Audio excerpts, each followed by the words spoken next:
आपने कभी सोचा है कि जीवन में कुछ टूटता क्यों है?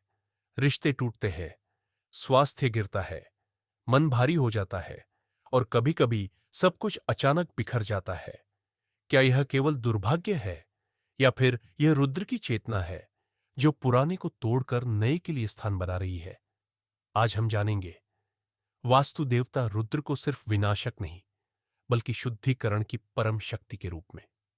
रुद्र कौन है? वास्तु पर्सपेक्टिव।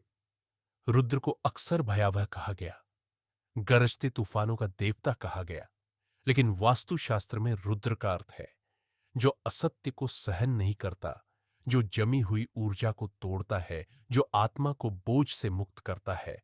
रुद्र अराजक विनाश नहीं है, रुद्र सर्जिकल क्लीनिंग है।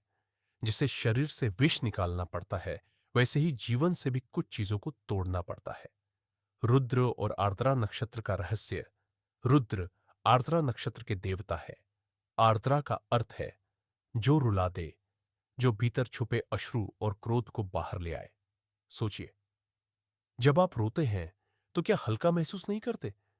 आर्द्रा वही प्रक्रिया है जहां रोना कमजोरी नहीं बल्कि ऊर्जा का प्रवाह बन जाता है। दबी हुई पीड़ा, ऊर्जा का जाम, अश्रु और गर्जना, ऊर्जा की सफाई, ऑक्सीजन, ओजोन और रुद्र का विज्ञान शास्त्र कहते हैं कि जीवन में यह वातावरण में स्वच्छ ऑक्सीजन और सुरक्षात्मक ओजोन को फिर से भरने का प्रकृति का तरीका है। वास्तु में इसका अर्थ है रुद्र होशोस, वातावरण का शुद्धिकरण। जहां रुद्र संतुलित हो, सांस खुलती है, मन हल्का होता है, घुटन खत्म होती है। जहां रुद्र अवरुद्ध हो, एंग्जाइटी, घबराहट, रोने की इच्छा, मानसिक दबाव, घर हो या मन, अगर रुद्र दबे हुए हो तो जीवन भारी हो जाता है। विनाश क्यों आवश्यक है? एक गहरा सत्य, विनाश के बिना सृजन के लिए कोई जगह नहीं है। पुरानी सोच, पुराने डर, पुराना अहंकार, पुरानी स्मृतियां, ये सब जगह घेर कर बैठ जाती है।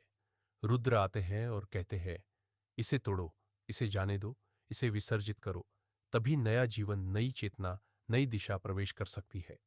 इनर वास्तु और रुद्र वास्तु सिर्फ घर का नहीं, मन का भी होता है।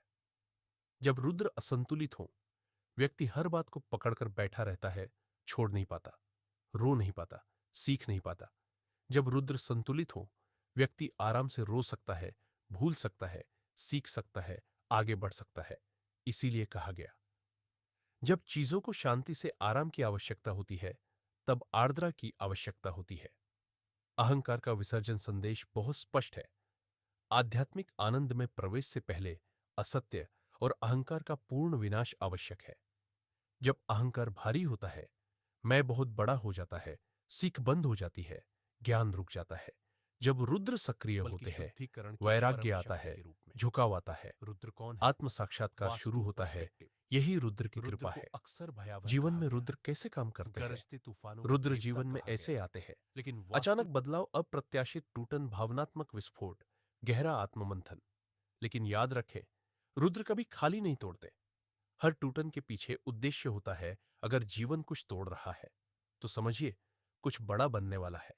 रुद्र का संदेश सरल है, जो असत्य है उसे तोड़ो, जो बोझ है उसे बहने दो, जो अहंकार है उसे विसर्जित करो, तभी शुद्ध सृजन संभव है। अगर यह वीडियो आपके मन को थोड़ा भी छू गया हो तो समझिए रुद्र की चेतना आप तक पहुंच चुकी है। AUM नमः शिवाय।